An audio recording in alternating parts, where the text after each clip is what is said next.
ఒక్క నిమిషం నేను అడ్జస్ట్ చేస్తున్నాను. ఓకేనా? ఓకే ఇప్పుడు ఓకే ఓకేనా? సార్. పడుతుందండి? ఓకేనా? Okay sir. Right, right. Today our topic is about inflation accounting, and we are going to discuss about social accounting. Next part of our syllabus. Okay.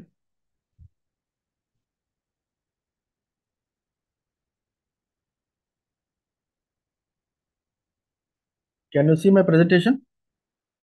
Yeah.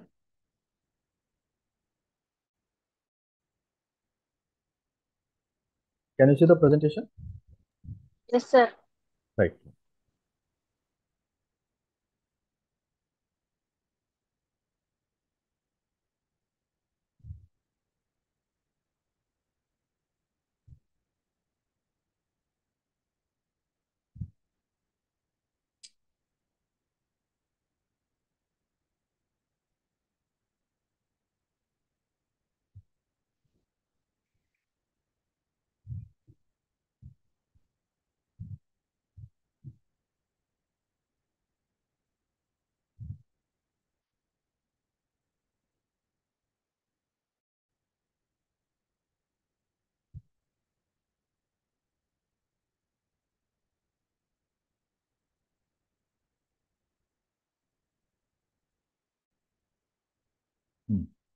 It is about inflation accounting. So, what is meant by inflation actually? See, the economic progress of any country can. Hello, is my voice audible? Can you hear me? Voice is audible.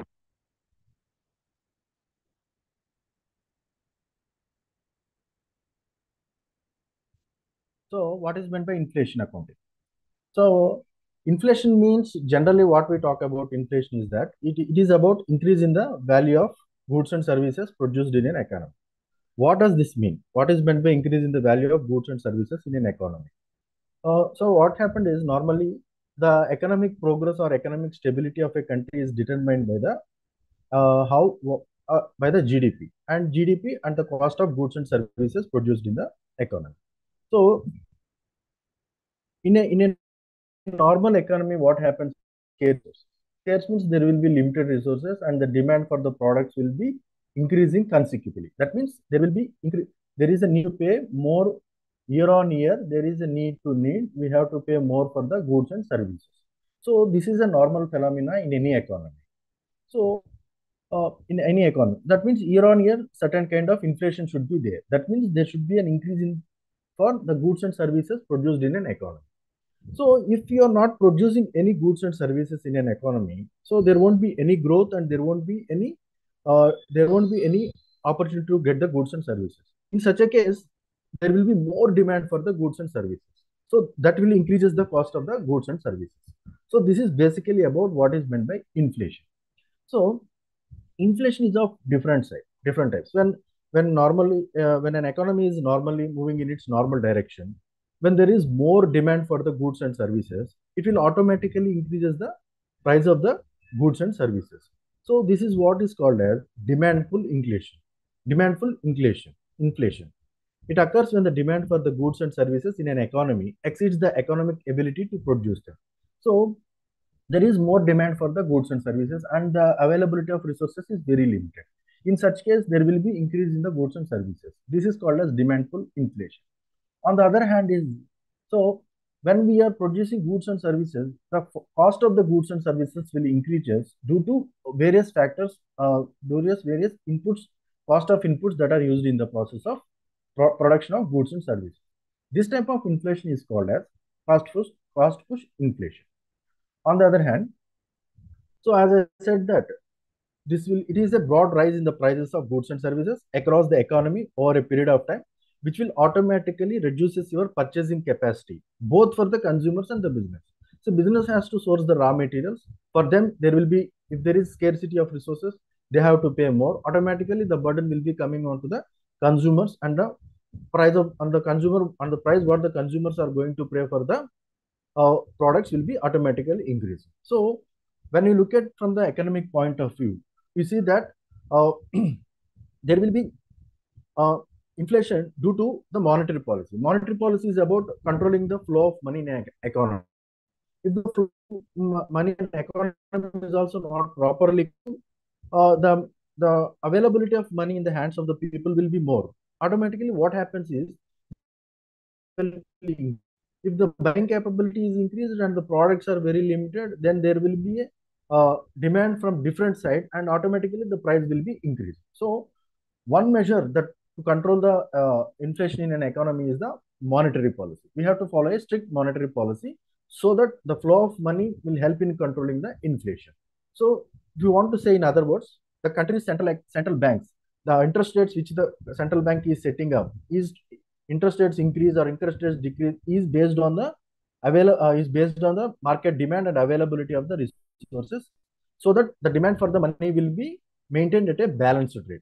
So there won't be any high level of inflations, or there won't be any low level of inflation. This is briefly about the concept of inflation.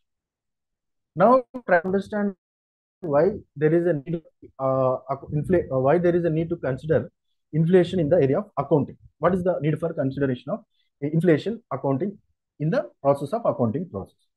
Traditional accounting methods do not account for the changes in the value of money due to inflation, leading to inaccurate financial statements. See, normally, on what basis we will present the financial statement is, we will present it on the cost basis. That means, whenever we are, for example, at the starting of the year, we had recorded certain transaction. At the end of the year, we will record the transaction at the same price. So, but according to the concept of inflation, what it is assumed that the prices of what we have done at the beginning of the year may not be same at the end of the year. So there will be change in the value of the transaction that we have performed at the beginning of the year and at the end of the year. So without making adjustments for the inflation, without making the changes for the cost of inflation, so the financial statements what we are presenting may not give you a better picture, may not give an accurate picture. So may not give an accurate picture. So in this case, what happens is, when we are presenting on the historical cost basis, when there is a revenue, though we are incurring more revenue due to inflation rate, it shows that revenues are not up to the mark. The value of revenues will come down. Typically, what happens is, the value of the expenses will increases. So this shows a distorted image for your profitability and financial position of the company. So what happens is that once the company prepares the financial statement based on the historical cost accounting or the traditional cost accounting method, there was a need for them to reconsider the financial statement to incorporate the changes for the inflation rates prevailing in the economy. So therefore, companies required to prepare the there will be an insisting from the government and the regulatory bodies to overcome these challenges to follow the inflation accounting. But it is not mandatory across all the countries. It is only in the countries where there are chances for high inflation,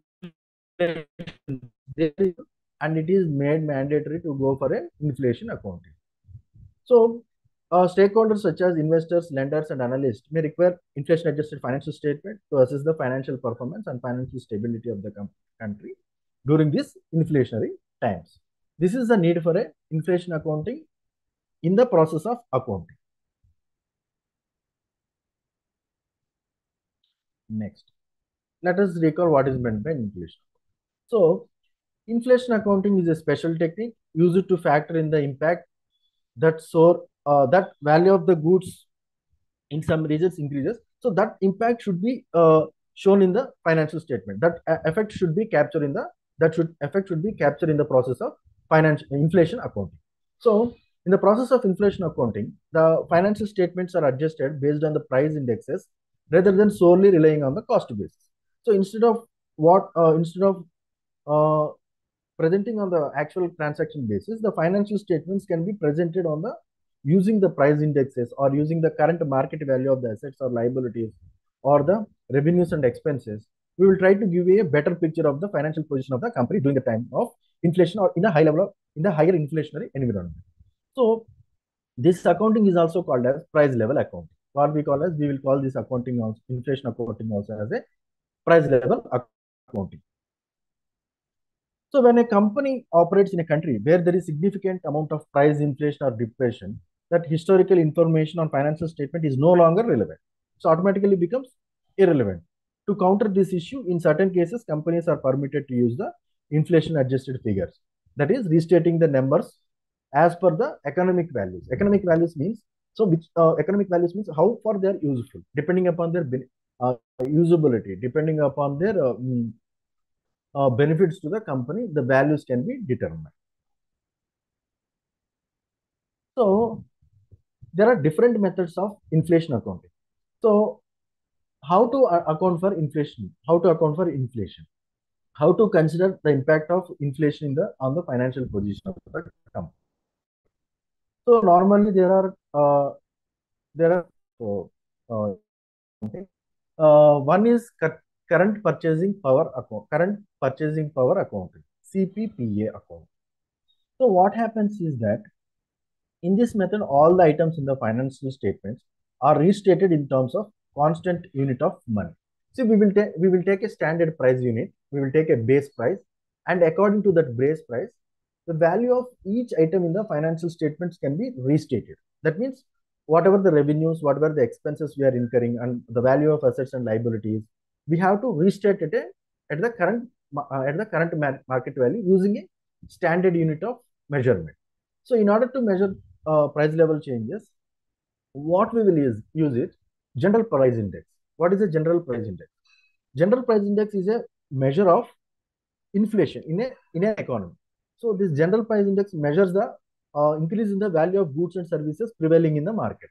So there will be some base value, and according to that base value, year on year, the increase in the value of goods and services will be measured. So that index is called price index. So in the case of current purchasing accounting, current purchasing power accounting, we will use the general price index to revalue the assets and liabilities and to revalue the revenues or expenses. So let us see an example here to understand what is meant by current purchasing power account. So one building was purchased in the year at the cost of 1 lakh rupees. So at that time the price index was 150 points, that is the base point. So and now in the year, the price index has increased to 300 units. That means there was an increase in the value of goods and services by other 150 points. Now how to measure the current value of this building? So this we have to take the base points 150. We have to measure the actual value of the building with the price index value, and we have to multiply it with the current index, so that we will get the current value. That means the building which was purchased in the year 1995, which is costing 1 lakh rupees, after making adjustment for the inflation figures, we can consider it as the value of 2 lakhs rupees. So that figure can be changed in the financial statement. How this figure can be changed? Normally, we will prepare a set of accounting financial statements. After preparing that, we will prepare another set of financial statements to understand the impact of the inflation accounting. So in the current purchasing power method, what we will take is we will take the index points. Starting index point, we will take the static index point as the base point, and we will multiply it with the current index point, so that we will get the current value. So the working of CCPA requires, first of all, we have to understand how the balance sheet items are divided. See, under CCA method, balance sheet items can be divided into two categories. That is, monetary items and non-monetary items. What are monetary items and what are non-monetary items? See, we do certain transactions in a business where those value of transactions will not be changed. So that value of though there is an inflation, so we cannot change that values. That values are fixed values. See, for example, you made a sales in 2000. At the beginning of the year, you made a sale of rupees for 1000 rupees. That 1000 rupees will be 1000 rupees only. We cannot increase the value of that 1000 rupees. We have to put it as 1000 rupees. Like that, bills receivable, bills payable, certain type of assets and liabilities are called as monetary items, for which we cannot do any inflation adjustments. Though there will be some changes, but practically we cannot do that. We cannot create an artificial profit, or cannot create an artificial expenses. So such type of fixed values cannot be revalued. Okay, so those are called as monetary items. And what are non-monetary items? So non-monetary items are those which can be revalued, like assets, like liabilities. which were influenced by the interest rate. So such type of financial assets and liabilities can be revalued. So those assets or those liabilities which value is affected by the economic factors or monetary factors, they can be revalued. Those are called as non-monetary items. See, let us see the examples of monetary items as I mentioned that. So if there is a cash amount, we cannot change the cash value. It will be same. Its face value will be same and its true value also will be same. Similarly, debtors, bills receivables, or any allowances for collectible accounts collectible, doubtful debtor provisions, all those cannot be changed. These are called as monetary assets. And the examples of monetary liabilities are debentures, creditors, accruals, bills payable. So they also won't be changed. They also will remain same. Their face value will be remaining same. So the other category is non-monetary assets. So non-monetary assets also based on they are purchased, they include monetary value. But what is happens with non-monetary assets or liabilities is that they can be revalued. They have to be revalued because they have a market value. So their market value is fluctuating. When you go to the market, they will get they have an immediate market for the sales. So such type of assets can be revalued. Non-monetary assets normally includes stock, building, plant and equipment, accumulated depreciation of fixed assets. So these are all called as revalued assets. Revalued assets. They are the assets for the company. So they can always be revalued. So there is a market for this. They are not. They can be converted into cash at the market value. So these type of things will add value to the business if they are revalued at the inflation or change in market factors. And the non-monetary liabilities. Non-monetary liabilities are the shareholders' funds. The shareholders' funds can be revalued. Depending upon the business position, the market value of the shares can always be revalued. The equity shareholders does not have any claim on the liability. They will be taking whatever is available at a particular point of time. Hence, they have the chance to be revalued. A market value of a share can be revalued. So these are called as non-monetary liabilities. The monetary assets and liabilities at the end of the year will remain same at the amount. There won't be any change. So under current purchasing power accounting, what we will do is we will only reevaluate the non-monetary items. We will only reevaluate non-monetary items. That is, we will revalue stock. We will revalue building. We will revalue plant and equipment. We can revalue any other depreciation provisions. We can revalue the value of shareholders. So just let us understand how does it will affect the cash position. So in the period of inflation, what happens is while we are holding the non-monetary assets, there is an increase in the purchasing power that cannot be increased because the cash. So automatically what happens is your purchasing capacity will be bringing down. Though you will have 1 lakh rupees, that will be remaining as 1 lakh rupees. So that money value cannot be increased.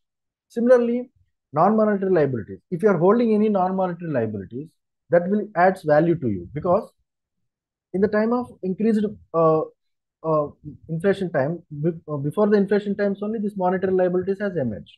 So once they were emerged, we cannot pay at the market value again. So this is a benefit for the company. So when monetary assets will increase, that will be creating a loss, purchasing power loss. We will be getting purchasing power loss. When non-monetary liabilities are increased, we will be getting purchasing power gaining. This will happen during type of inflation, and same thing will be reversed during the time of deflation. Deflation is nothing but deflation is nothing but decrease in the price of the value. When there was decrease in the prices of the products or goods or products, then the value of the cash that we are holding will automatically increases. And we can purchase more at reduced cost and prices. So in case of monetary liabilities, what happened is that when prices reduced also, as we have already incurred an obligation, but we cannot change that and we cannot say that we will pay less amount than what was there in the balance sheet. So what happens is that in the time of inflation, For monetary liabilities, it is a loss in the purchasing power. We are losing the value of that. We are losing the value of the value of the liability during the time of deflation. This is a inflation on the monetary assets and non-monetary assets of the company. So, under current purchasing power method, we will using three techniques. See, it is about using a price index method, and we have to revalue the assets and liabilities, and we have to revalue the revenues and expenses. So, how to revalue that? So, for that, we will be using three techniques will be available. One is the conversion technique.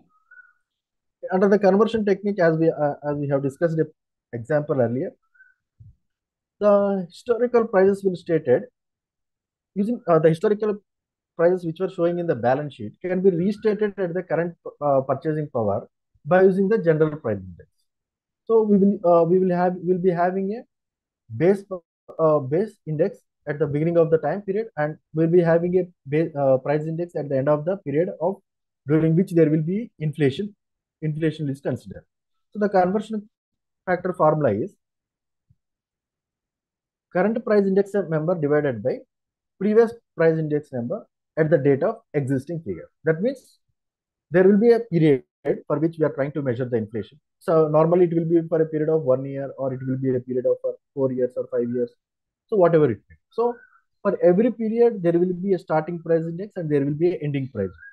The value of the products or the value of the asset or liabilities can be divided by the previous year index and multiplied by current year index, so that we will get the current value of that asset or liability.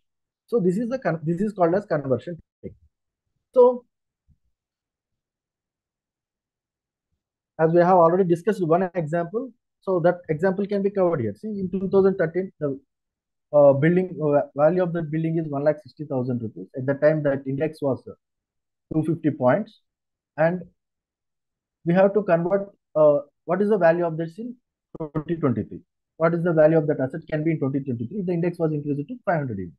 So we have to divide the price of the buildings in the year 2013 with 250 points, and then we have to multiply it with the current general price index, so that we will get the current market value of that building, that is 3,20,000 rupees. Yes. So this is about valuing the building, valuing an asset. Similarly, we can value a liability also. Non-monetary liabilities like shareholders first, based on the market value. So another one is mixed period conversion. What is mixed period conversion? See, we have to here we have to revalue purchases, sales, and expenses. How this can be valued? So purchases, sales, and expenses, they are all continuously incurring during the period of accounting period. In a period of 1 year, there will be continuous number of sales, continuous number of purchases, continuous number of expenses. So at what index we have to measure? So for this, what we will do is we will take the average price index. We cannot take a standard price index. So we will take average price index during the year, or in the middle of the year we will take an index. So based on the current index, starting price index and the average index we will calculate the current value of purchases or sales or expenses. So for example, at the beginning of the year, the index was 150 points. If you calculate the average of the index for the period of 6 months or 1 year, we will get average of some 200 units. So that will be taken as the current price index under the mixed period conversion. So when we are measuring recurring items, we can take an average during the period in which the recurring items will be happen. So this is called as mixed period conversion. And let us try to understand that what is the objective of current purchasing power method. See, I said that for current assets and liabilities, which we called as monetary liabilities, we cannot incorporate the changes. So normally we will be losing certain value. We will be losing certain value when we are not able to increase the value of current assets or current liabilities, which we will call as monetary figures. Monetary figures. See, here in the starting of the year, we can see the value of current liabilities is 30,000 rupees. So 30,000 rupees. So at the beginning of the year, the index value is 200 points, and at the end of the year, the value is 300 points. So at the end of the year, current liabilities value will be 45,000. That means it will, due to inflation, its value will increasing to 45,000. Its value will be increasing to 45,000, which we cannot consider in the balance sheet. And at the same time, that liabilities at the end of the year increased by another 10,000 rupees. So another 10,000 rupees. So for this, what we have to calculate is we have given an average index. Based on the average index, we will calculate the increase in the value of liabilities with by dividing with 240 and multiplying with 300.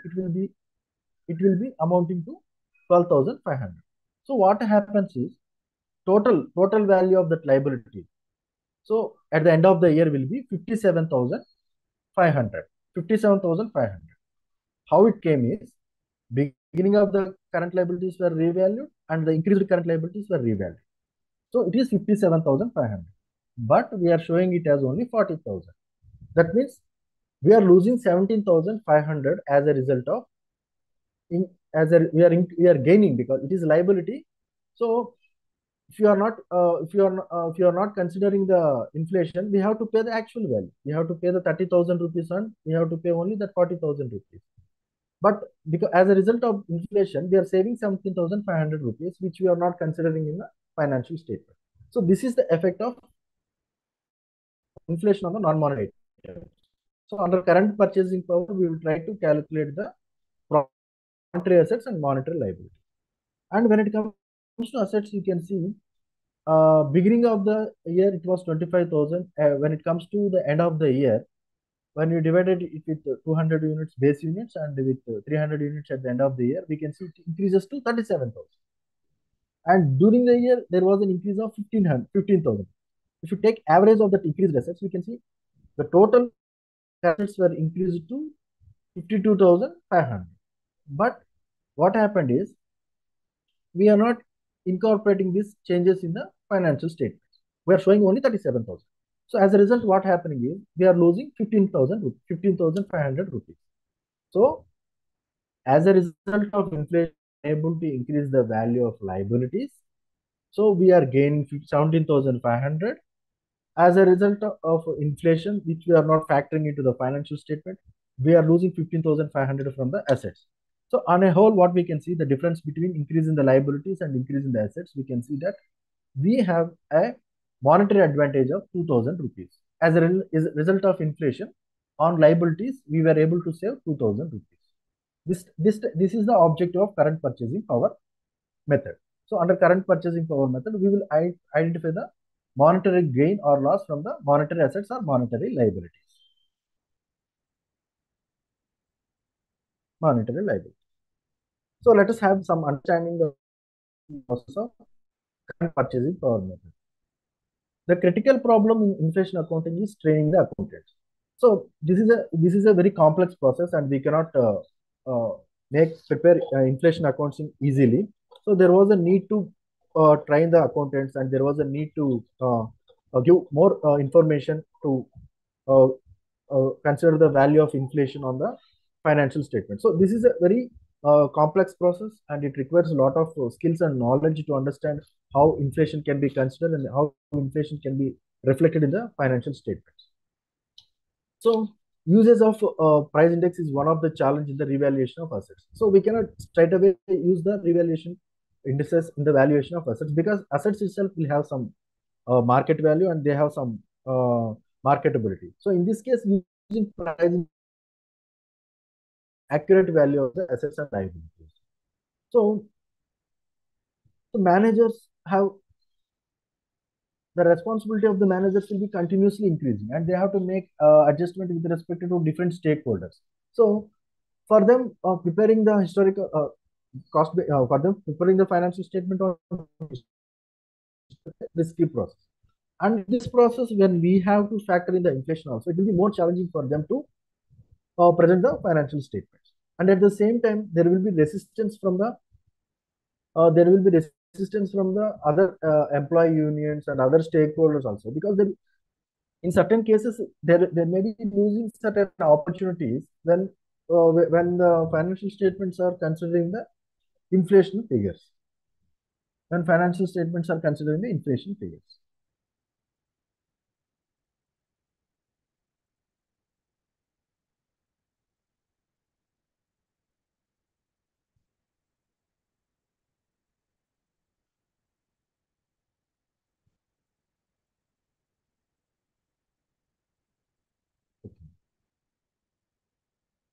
So this is about current purchasing power method. And the other technique is current cost accounting method. Current cost accounting method. What is this? Is also one more technique that is used under inflation accounting. Let us try to understand what is current accounting.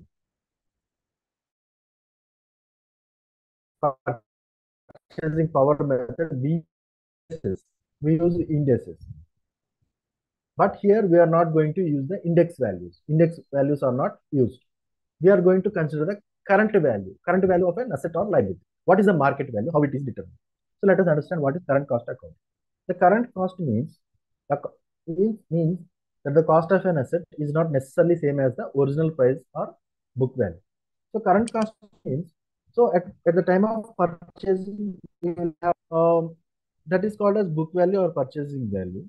So current cost may be the market value. So market value may be different at a particular point of time. See, you purchased a building, you purchased a plant during the beginning of the year. By the end of the year, it will be having some value, the purchase cost, the purchase price.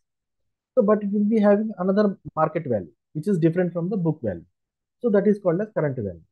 So current value may be sometimes equal to book value also. So the current cost accounting is inflation accounting method, first framed by the accounting committee of United Kingdom in the year 1970. So after that, it got recognition as an accounting method under the statement of Standard Accounting Practice 16. That means under the accounting standards also current cost accounting has been considered. Therefore, current cost accounting. So we have so it is one reliable measure for the measurement of assets and liabilities in the process of preparation of financial statements. Financial statement.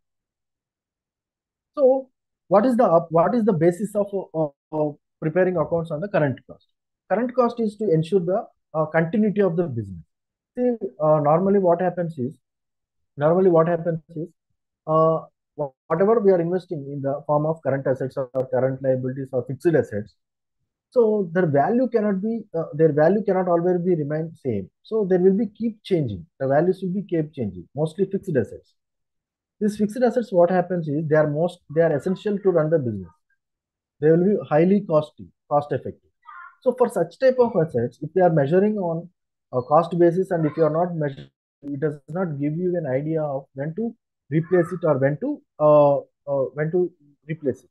If you are unable to replace it on time, any fixed assets, it will affect your business position. So you cannot run your business successfully if there was no proper replacement for the fixed assets. So this current cost accounting gives you an idea of at what cost they can be replaced, and at the time, and every time it will give you the current value of fixed assets. So how they can be measured? What are the measures that are used what are the things that are considered to be as a current cost? So fixed assets and stocks are recorded in the books of account at their net realizable value. Net realizable value is estimated selling price minus cost to complete the sale. See, that means how we can sell that item. What is the estimated price of that item? Say, for example, we are having a plant. We want to sell it in the market value. So for that, we will estimate a price. Say, for example, I wanted to sell it for 1 lakh rupees. So to sell it for 1 lakh rupees, I will incur some expenses. So that 1 lakh rupees, some 10,000 rupees, we are incurring additional expenses. So that 1 lakh minus 10,000 rupees is equal to 90,000 rupees. So that will be the current method of current cost of the fixed asset. Similarly, the stocks also. Stocks means the finished goods. So we can estimate a selling price for that finished goods, and we can estimate the cost at which, that is marketing or advertisement cost. So and then we can derive the net market value of the stocks. and a separate profit and loss account is prepared to depict the profit or loss account when the items are valued at the current cost. So when we are revaluing the assets or when you are revaluing the liabilities, automatically it will be affecting the profit and loss account and the financial state, profit and loss account and the balance sheet. So we have to revalue all the we have to revalue assets and liabilities, and we have to present in a revised profit and loss account state. So under current cost accounting method, we can depreciate the fixed assets at the current value. That means the market value. We need not, but normally what we will do is we will be depreciating them on the historical cost basis. But under inflation accounting or the current cost accounting method, we have to depreciate them on the current market value. The current value as of the consumption date is considered for recording the inventory consumed. So for the inventory that what we have consumed, what we have used, so on that particular date, what is the value that is called as the current value of that inventory.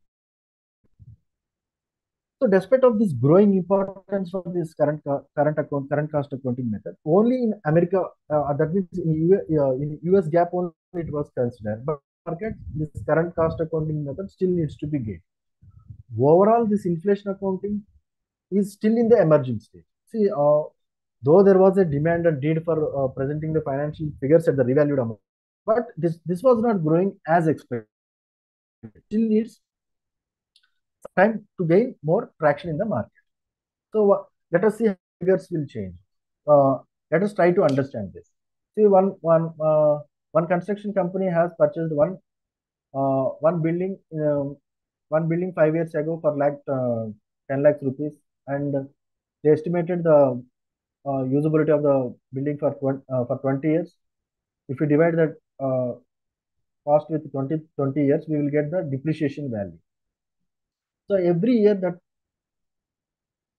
what happens is we have to depreciate that asset, that building by 50,000 rupees. For 20 years, we have to depreciate it. After 20 years, there won't be any value for that building. But when you are revaluing that asset at a particular point of time, say for example, after 5 years, you see that value was increased to 15 lakhs rupees. Whatever you have purchased it for 10 lakhs rupees, that was increased to 15 lakhs rupees. How to do? So what we have to do is we have to calculate the depreciation for 5 years. That is, we have to calculate 50,000 into 5, that is 2,50,000 will be the depreciation. Again, that asset will be revalued. So we have to deduct the depreciated value from the revalued amount, that is 15 lakhs rupees. Now the actual value of asset will become 12,50,000 rupees. This is how we will incorporate the changes of inflation in the balance sheet with respect to fixed assets. And this will be applicable to all type of assets, depending upon the factors that we are considering in revaluing that asset or liability.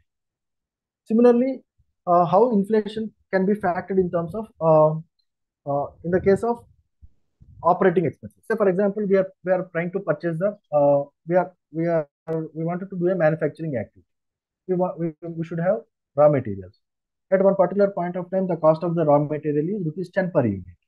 So, and we have purchased it for 10,000 rupees. But ultimately, after some time, the price has increased. When the price has increased to 12,000, you budgeted it for 10 rupees, but the price increased it to 12 rupees. So automatically what happens is that value of inventory will be increasing by another 2,000 rupees. So for this, they have to make an adjustment.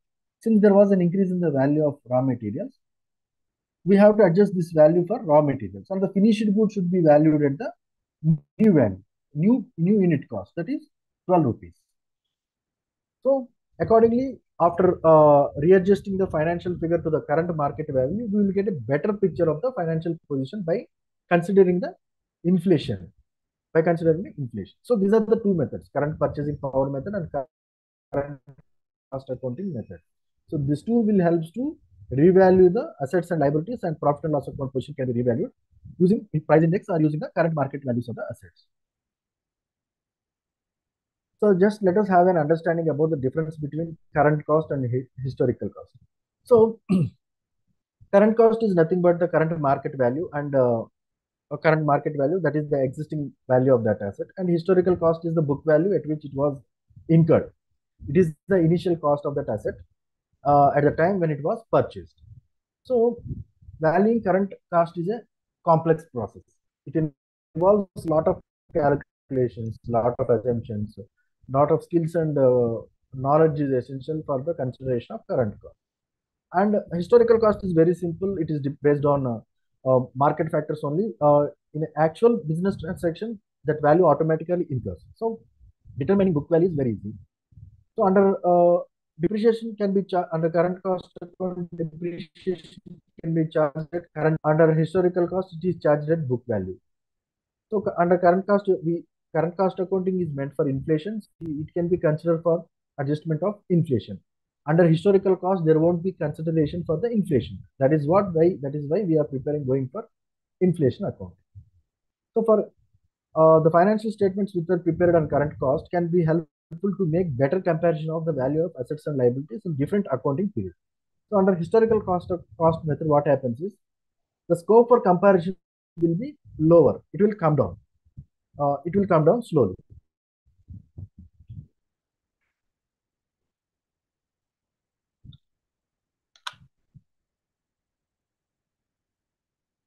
Usefulness. Useful in the period of inflation or volatile market conditions. So when we are preparing financial statements on current cost accounting, we can see that it will be useful.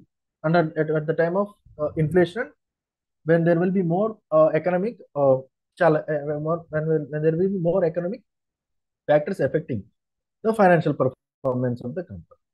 So under historical cost accounting, what happens is the market conditions, when the market conditions are stable, that means when there will be a stable demand and supply, then only this current cost accounting method can be helpful. Current cost accounting method can be helpful. Otherwise,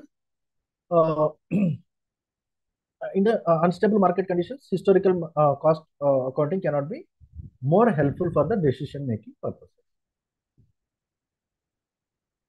So this is about inflation accounting. So under inflation account, revalue the assets and liabilities at the current market value based on indexes and based on the current market factors.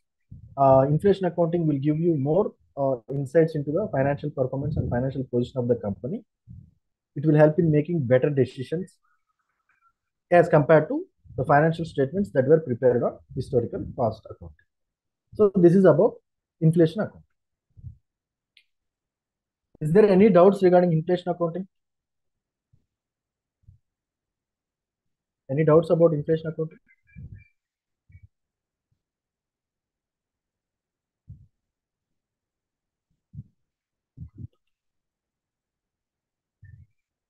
Okay.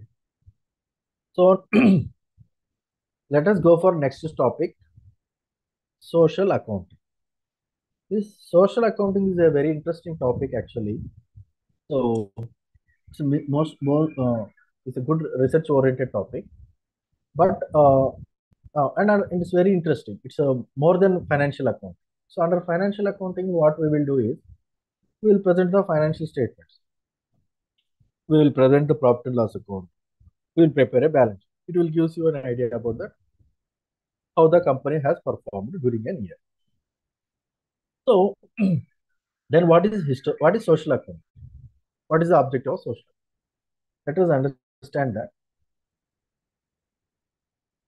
In business, we know it's not just about making money, but also how we affect the society. So simply earning money, simply keeping your financial position, showing a better financial performance, adding shareholder value. That is one aspect. So because somebody is putting money into the business, they will always expect to get value for their money. So we will try to maintain that profitability always. But it doesn't mean that we can do whatever we want. Why is we are depending on a society. We are serving the society. As a business, we are serving the society. So we should be very much cautious that we have to be socially ethical. So for the purpose of getting profits, we should not do all unethical practices. So we have to do beyond, we have to make lot of balancing efforts while earning the profits. So what kind of balancing acts that we have to do other than earning the profits? That is where the social accounting comes into the factor. So it's about tracking of our social impact alongside our financial success. That means we are investing the money, we are getting the profits, and at the same time we are using the resources of the society. So how we are going to impact the society? How your business will add value to the society? In what dimension you will add value to the society? So this is the objective of social accounting. Under social accounting, we have to consider this aspect. While earning the profit, how we are benefiting the society. Simply, I am selling the goods, I'm making the goods, I'm selling the goods, I'm earning the profits is not the factor, because businesses are more responsible for the society. So they have to protect the resources of the society. They have to take care lot of things about the society. So so what so while earning the profit, they need to be more social cautious. So social responsibility accounting is a vital aspect of corporate financial reporting. It evaluates and acknowledges a company's influence on the environment and society. Environment, mainly environment. See, from where we will get the resources? We will get the resources from the natural environment. So, when we are getting the resources from the natural environment, you should be very ethical and you should be very cautious in utilizing those resources from the environment. So, and at the same time, while you are dealing with the environment, we should deal with same concern towards the society also, in which the people are living. So both environment and society are living together, and the business is depending on the environmental things and the society. So they need to make a balance between this. So under corporate social responsibility or social accounting, what we will do is how the companies are doing this, how they are being socially responsible. So that aspect we will try to understand under the social accounting. So this concept aims to highlight the actions. What are the actions that are taken by the businesses that will create a lasting value and societal role business will play. So what type of various activities that businesses will take in fulfilling its social obligations? How they are creating value by doing different type of activities other than earning the profits. They are earning the profits, while at the same time they are earning the profits, they need to be very socially cautious. It is a part of triple bottom line accounting framework, which looks at social, environmental, and financial performance. Unlike traditional profit-driven approaches, social accounting prioritizes sustainable development. So this is very important point we have to understand. So on the social accounting framework, triple bottom line is very important. So we have to earn the profit, we have to save the people, we have to serve the people effectively, and we have to save the planet. That means we have to be socially, environmentally, and financially conscious. So in the profit driven approaches, only we will be concentrating on profit. So we don't bother about how we are affecting the planet or how we are affecting the people. We are only just concerned about earning the profits. That is what happens actually in the traditional traditional financial accounting area. But under social accounting, we will focus more on sustainability. Sustainability is about balancing between these three aspects. So when we want to serve the people effectively, we have to sacrifice the profits. When we want to protect the planet, we have to sacrifice the profits. And at the same time, it doesn't mean you cannot focus on the profits. You can earn the profit, but at the same time, you need to be more conservative. Conservative means you have to be more cautious in protecting both the people and the environment so that you can earn the profits in the long run without any effect. Harming the people, or if you are harming the planet, your business cannot be sustainable. It cannot run for a long time. So the objective of social accounting is to ensure sustainability of your business operations. So let us understand why we will do social accounting. Building trust. First thing is that we have to build the trust. For that, what we have to do is we have to report transparently. We have to show each and everything clearly. We should not hide anything, uh, anything that is against to the social or environmental practice. So whatever we are doing with respect to protecting the social and environment, we have to disclose it.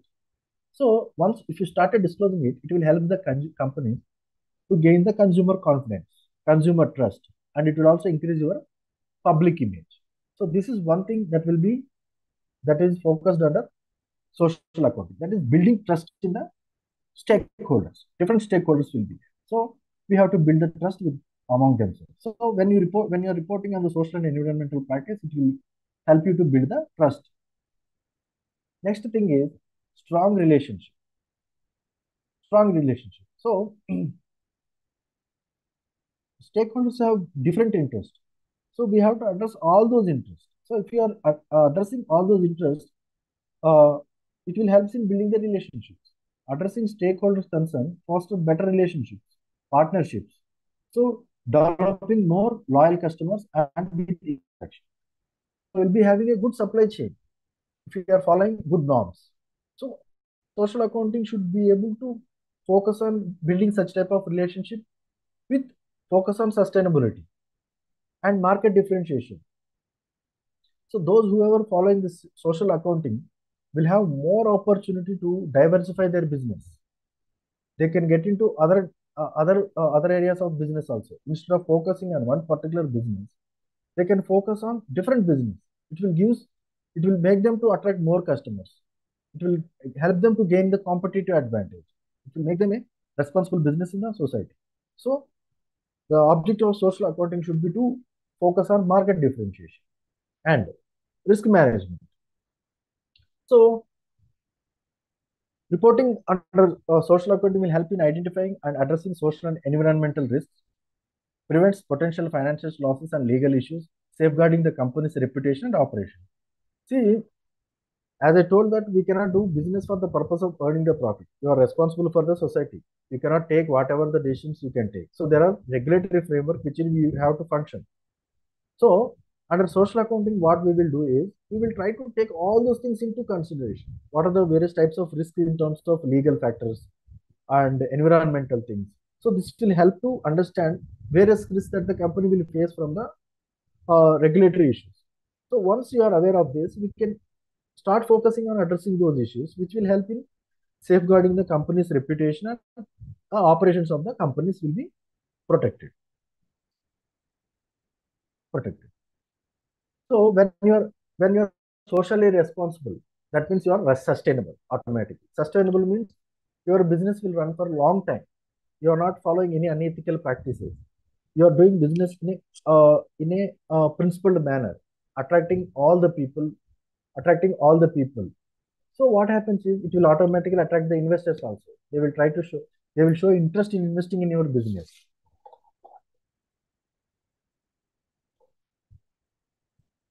When there is increase in the investments, it will automatically increases your scope of the business. You can do more investments into other areas. So automatically you will gain competitive advantage, and your business will be widely diversified with a strong financial base. Helps in the cost reduction and innovation. So in the process of social accounting, we have to focus on waste reduction, sustainable sourcing. Sustainable sourcing means we are not affecting without affecting the environment. Sometimes we have to source the raw materials in mining areas, in cement industries. They will be more focused on environmental. So when you are sourcing raw materials in these industries, we have to be more sustainable. So not only we are cutting the cost, so we should look at different innovations, how we can improve the operational efficiency by sourcing the raw materials in a sustainable form without affecting the environment or without affecting the people. So for example, in mines, what happens is we have to dig the mines and we have to get the raw materials. So this is an environmental concern. So those industries which are depending upon the mining activities, they need to be more cautious in sourcing the raw materials. So their people also are working. So they have to take care about the environment. So they should not do the mining activities that are against to the degradation of the environment. And at the same time, they should take care about the protection of the people who are there in the mining activity. So Like this, we can reduce the cost and we can come out with innovative ideas and thoughts. Regulatory compliance. Social accounting helps companies stay ahead of sustainability regulations, making it easier to adapt to the changing laws. So when you are continuous and when you are sustainable in reporting your social activities, it will always makes you to know the changes that were happening in the society. We will try to understand what are the latest regulations that were in the markets. What are the latest regulations that were there in the market? So, uh, social accounting will always try to ensure the regulatory compliance of the businesses. So, whatever the regulatory obligations they have to fulfill, that can be achieved under social accounting. That can be achieved under social accounting. Long-term success. Sustainable practices leads to sustainable business model, ensuring companies' future in a dynamic world. So, when you are not doing activities properly, when you are not respecting the society, when you are not respecting the environment, you cannot be in the market for a long time. Automatically, your business will be losing value. Your products will not gain importance in the society. So, when there were environmental concerns with respect to your products and services that we are offering, you no longer cannot continue your business. Your businesses will be at stake, at risk. So, this social accounting, this social responsibility accounting or social accounting will always help you to ensure the long-term success of the business. It will give you the future scope. It will give you the insights about how you can go ahead with the long-term objectives in the mind. Long-term objectives in the mind. So these are the objectives. So objectives is to under social accounting, they will always try to build a trust. We have to focus on building strong relationships. We have to look for differentiation. We have to do risk management activities. We should try to attract the investors. We should look for cost reduction and innovations in the sourcing of raw materials. We should try to ensure the regulatory compliance. And we should focus on long-term objectives. And it should not be a short-term one.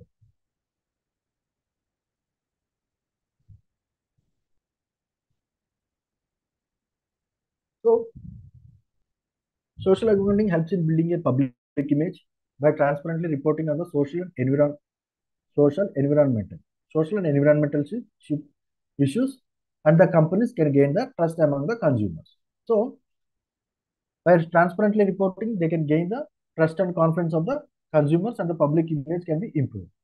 By addressing the concerns and value of the stakeholders, companies can foster strong relationships and partnership. This leads to more loyal customers and satisfaction among these groups. They can differentiate themselves. The companies that practice social accounting often differentiate themselves in the market. They attract the customers who prefers to buy from socially responsible businesses. So when there is differentiation, more customers will come. When you are offering good products, more people will come. So this is how the social accounting will help you. This will give you an edge over the competitors who do not engage in the similar practices.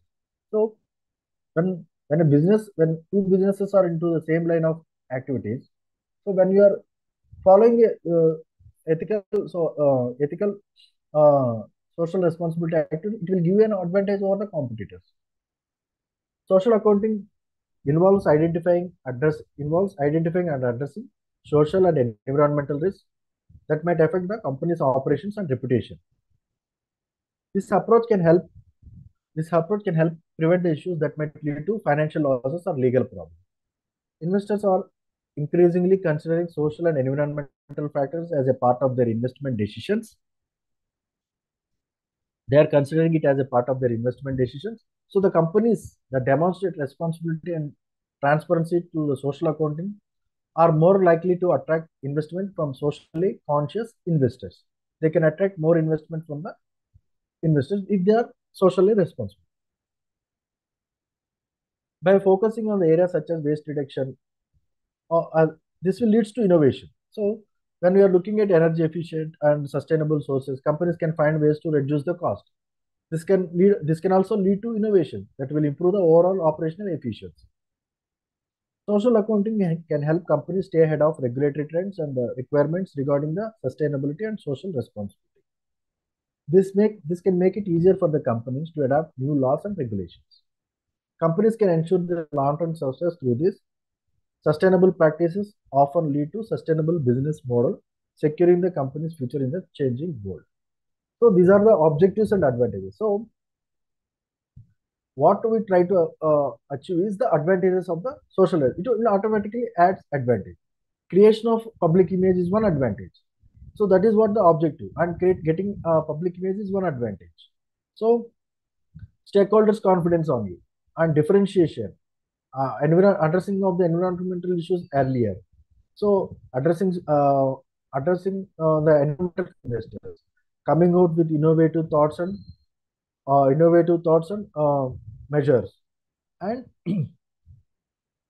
coming out with new thought, new coming out with new policies with respect to the changing regulatory trends. So all these things will be focused under social responsibility accounting. So what are the assumptions, conventions, and principles of social accounting?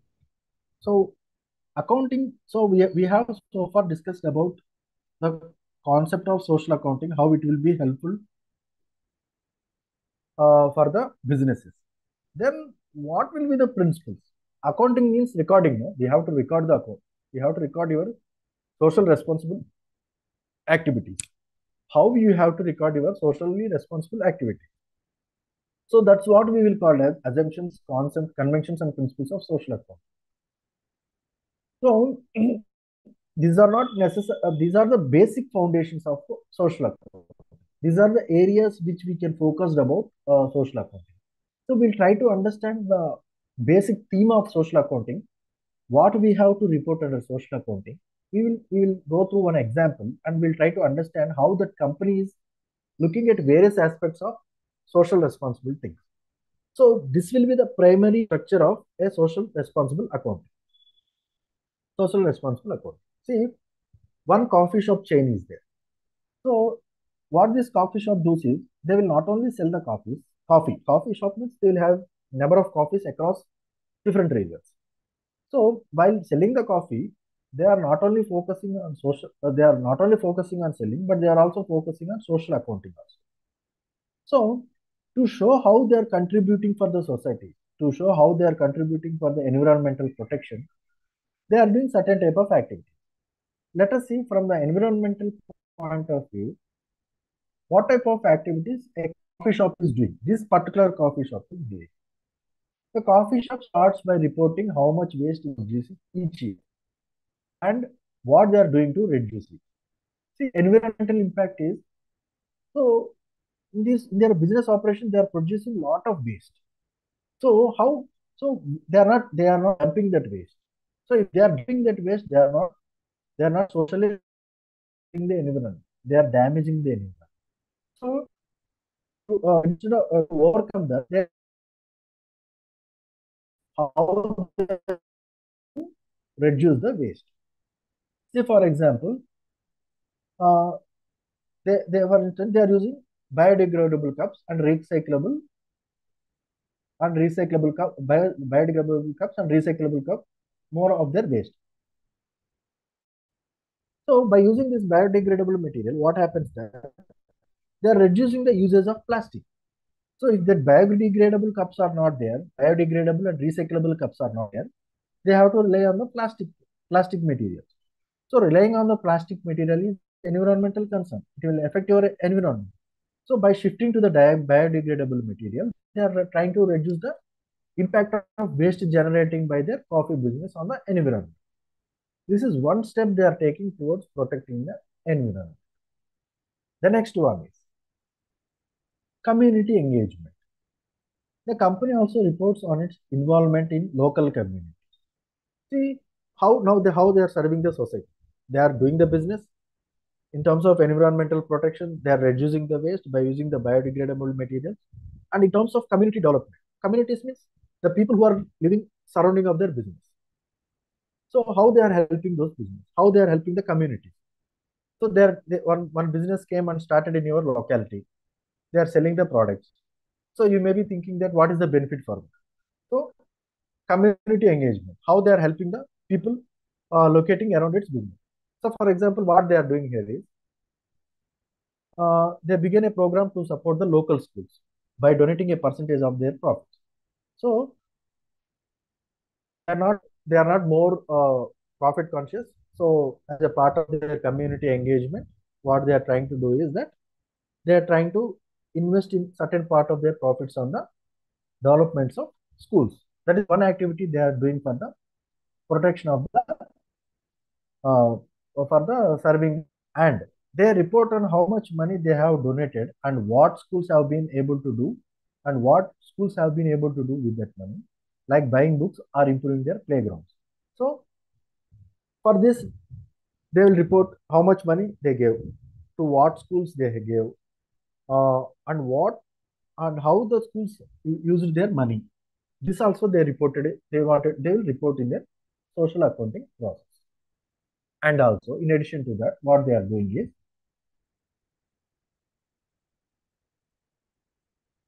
employee protection. They are also looking for their employee protection also, employee welfare also. See, without employees, the business cannot run. So they have to take, before they have to take care about the society, they have to take care about the employees, right? So this coffee shop, whatever we are discussing now in this example, how this coffee shop also in the process of social accounting, they give information about how they are paying, what is the minimum wages that they are paying to their employees, what kind of health benefits they are giving, what are the professional training programs they are organizing. So all these things, what kind of activities they are doing for their employees also, they are projecting in their social accounting reports. They could showcase the stories of employees who have advanced in their careers because of these opportunities. How the employees are progressing because of the activities that are taken care by these companies. All these things are reported in their social responsibility reporting. Ethical sourcing. I already discussed one example with respect to mining activities. So those companies which are depending on the mining activities, they have to follow ethical sourcing. They have to protect environment and the people who are involved in the mining activity. So here, with respect to this coffee chain, what it will happen is the coffee chain could report on its efforts to source its coffee beans ethically. So for them, coffee beans are essential and how they are sourcing it and from where they are getting it. So the manner from where they are getting it and how the process of getting it, they share all the details. They share the details about from where they are getting the coffee beans and what are the prices to the farmers, which help you improve their living conditions in the farming communities. So now try to understand. So what are the basic assumptions and conventions and principles of social accounting is that there should be first environmental. We should try to look at environmental perspective and community engagement, employee welfare, and ethical source. So out of this, you need to formulate the principles and you need to formulate the your reporting practices. So this will form the basis of your uh, social responsibility accounting practices. So the principles can be as per your requirement. There are no any specific standards or principles to be followed, but only thing is that these factors need to be considered: environmental impact, community engagement, how you are engaging it, what is its impact, what is its output. That should be shown in the process of social responsibility accounting. So now, with this discussion, what we can do is we can just summarize the various elements of a corporate social accounting and reporting. So, however, corporate social accounting and reporting should be. It should be ethical. It should follow all the ethical standards. Ethical standards means you be good. You have to be very good. You should not be so greedy. You should not be so irresponsible. So, when we are focusing on social accounting and social reporting, you should be more ethical. You should be focused on more environmental responsibility. At the same time, you should look at the governance issues also. You should look at the governance issues also. Governance means how you are controlling your business. whether your business, whether your management is responsible or not, whether it is doing well or not. Philanthropic responsibility. We should give some amount to the philanthropic activities, which are not beneficial to the company, but beneficial to the society. Environmental conscious. You should be protecting the human rights.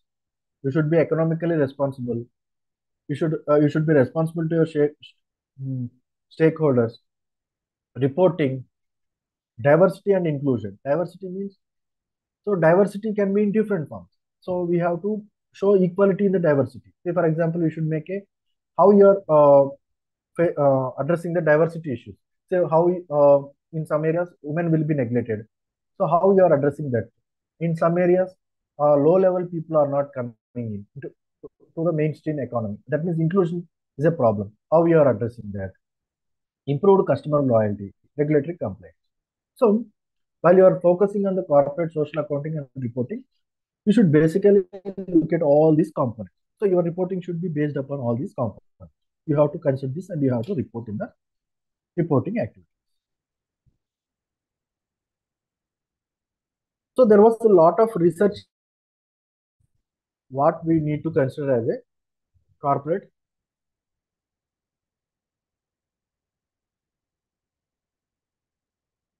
There are a lot of researches going on. So different people says different about uh, social performance. How when we were considering that we are socially performing well, not about performing financially performing. It's social performance. How you are performing, it's social conscious. R.L. Burnett have identified 5 areas which a enterprise should cover while doing reporting on of his social performance. So, to consider as a total performance measurement in the year 1970. See, in financial accounting, we are focusing on only financial perspective, whether getting profit or not.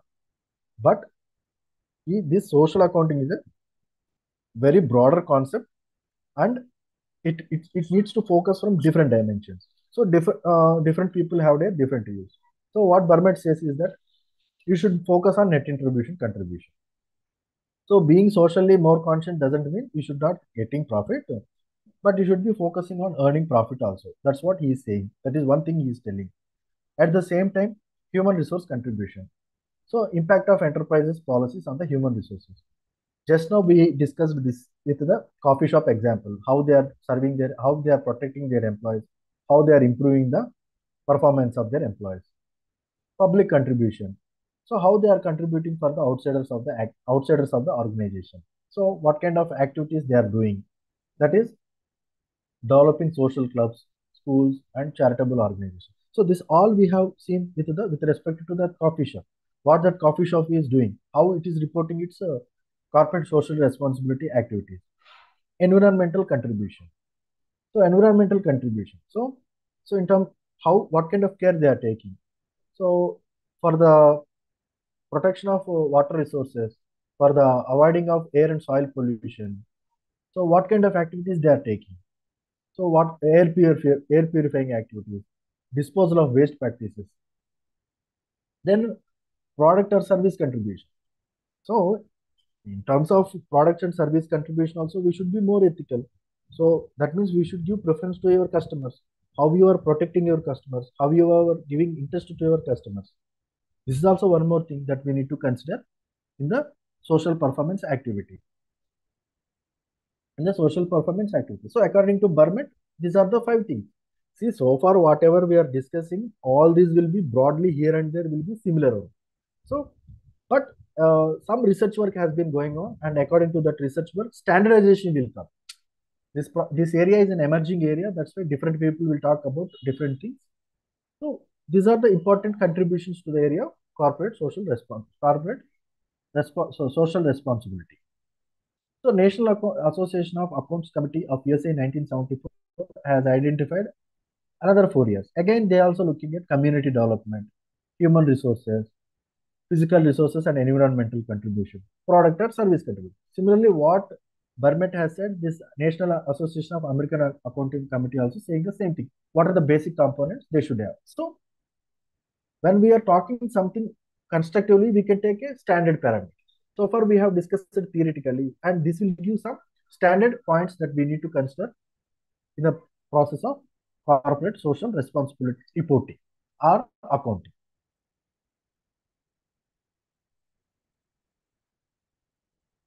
Approaches to social accounting. So how we can account for now we have discussed about what kind of steps they can take and what the companies are doing it. So in this way, different people come out with their different presentation. Everyone can prepare their own reporting. So it's not necessarily be standardized. So there are different approaches. We can see one is classical approach that assets. So maximization of the profit within the available resources and available legal framework and ethical framework. The companies can work at their best to protect the interest of the society and to earn the profit. So they can focus their reporting in this perspective. Descriptive approach is that in the activities of the business corporation along with the financial statement, what are the social activities they are doing it, they will give in a descriptive way. So they will try to give only the positive aspects of the form that are non-quantitative. And that means we cannot measure in the numerical value. So we will only describe that we did this activity, but we cannot say whether that is beneficial or not. Then, integral welfare theory approach. This approach advocates the preparation of social reports comprising social benefits and social costs. We will prepare a report showing what are the social benefits of your activities and what are the costs associated with that activity. This is integrated welfare theoretical approach. Then, performance measurement approach. According to this approach, whenever an entity has some social objective to achieve, it has some definite social program and plan to achieve the objectives and how and the feedback and control have been exercised. So in this approach, they will design one particular program, they will fix the objectives to be achieved, and based on the achievements, they will try to look at whether they achieved the objectives or not. This is one way of reporting the social activity. We can give another one is pictorial image. We can give different pictures about what we have done to the society in the annual reports. We will take photographs and we will give it in the annual report showing that we are doing these activities in the form of reports. And in some cases, we will give footnotes. We will not be giving a detailed description, but we will give some footnotes at the end of the financial statements to have an idea about what we have done socially. So these are the approaches on how we can present the social activities that we are doing for the society. There are some models. We can see that ABES model, Professor L.S. Powell model, and Narendra Shah. So everyone will come out with different things. So ABES model was developed by AB Associates in the United States of America. So under this model, social information is presented in quantitative form through social statements. So they gave two statements in which you can present your socially responsible activities. They called them as social income statement and the social balance sheet. So the social income statement and social balance sheet are followed by some Indian companies like MMTC, ONGC, Oil, SAIL, and CCI. So they are following the model given by ABES Associates. And Professor, this is the format they gave. So this is the ABES format. So in this format, you can incorporate whatever the activities you are giving for the society. So this will give you an idea about how you are benefiting the society, and at the same time how you are beneficial for yourself by doing the business. So this is the format given by ABES model. You can see from the starting to now we are coming out with different perception, and now we are in a format where we can report the activities of the business of social reporting. So L.S. Powell and Narendra Sharma conducted research. So they will talk about how the companies are disclosing their social responsible activities. And the another thing is socio-economic operating statement approach was suggested by Linovitz and Yates. So their objective is to show that what they have done for the society and what they have not done for the society. It will present both positive aspects and negative aspects of their social activity. The positive aspects will be termed as social benefits, and the negative aspects will be termed as social cost. So these are different models. So everyone has their own idea, own perception about how we can do or social reporting, social accounting. So limitations is that there are no specific standards like financial accounting. So still it is in the process of emerging. So there was a need to focus on standardization of social accounting practices. So this is a costly exercise. Implementing uh, social responsible accounting needs a lot of information to be gathered, auditing activities, preparation of reports. All these things is a lengthy process, and it's a very costly affair to implement these activities. Measurement. See, one of the important thing of social accounting is we should be able to measure.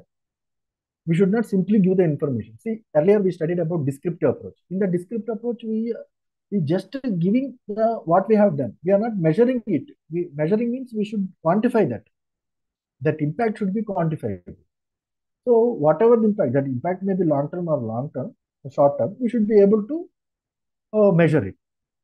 Risk of exaggeration. So sometimes there are chances somebody may be more enthusiastic. So they wanted to show that we are doing that, we are doing this. So completely relying on social accounting will sometimes be looking that we are misleading the people. So there are chances that they may be misled by the information given in the financial statement. And unlike the financial accounting, there is no any auditing practice here. See, whatever the information that was given, showing that I am socially responsible, environmentally conscious, and I am earning the profits, and I am also distributing my majority of the profits, will not any add any value in this case of social accounting. So there is no validity. So validation is very important. So that is lacking in the area of social accounting. So finally, let us know that how social accounting is progressing in India. So Sachin Committee in 1978 identified the importance of social disclosure. So at the time, it was new to the Indian context. Tata Iron Steel was the first company to report on its social activities. So how it is serving the society and serving the local community. And also, India is the first country to come up with a regulatory mandatory for the presentation of social responsibility activities, and automatically it became a part of it is becoming a part of regular management practices. Now if you refer to different financial statements of the companies, you can see a lot of social responsibility activities that they are displaying in the annual reports. So due to this importance what happening is most of the management are now focusing on giving more information on social responsibility activities, and they are being more socially conscious in presenting in protecting their company brand image and reputation. So these are some of the activities that were taken by the Indian companies. So Tata Group has taken a lot of maternal and child health services, family planning activities around and planning planning activities. Aptech, one of the leading educational institution, helped in providing computers at the schools, education for the deprived people, training and awareness camps, and Infosys also doing a lot of social services through its Infosys Foundation. Mahindra and Mahindra also through its KC Mahindra Education Trust providing a lot of education services, quality education, financial assistance to a lot of age group people. Reliance Industries is developing health and education infrastructure, health and education services, infrastructure development, lot of environmental conscious activities, relief and assistance in the case of natural disasters, and other activities they are doing towards the social development activities. So this is about social accounting. So any doubt regarding this social accounting? Any doubts? Uh, I am sharing the PPT also in the chat box. If anybody wants, takes. Okay.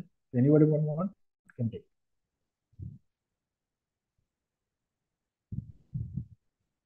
Thank you, share. Anybody have any doubt, please? If anybody is having, please ask me.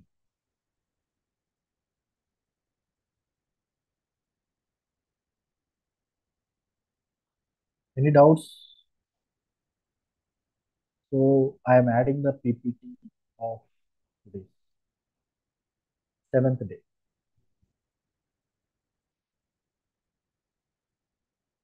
Okay. Yes, sir. Okay, can I? Yeah, I'm sending that PPT. You can download it.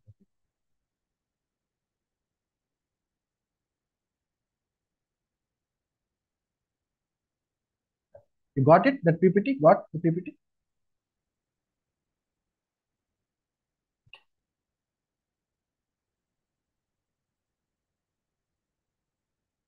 Okay, I'm Yes, sir. closing this. Yes, okay. Right. Thank you. Thank you. I'm closing the session. Thank you, sir. Okay, okay, sir.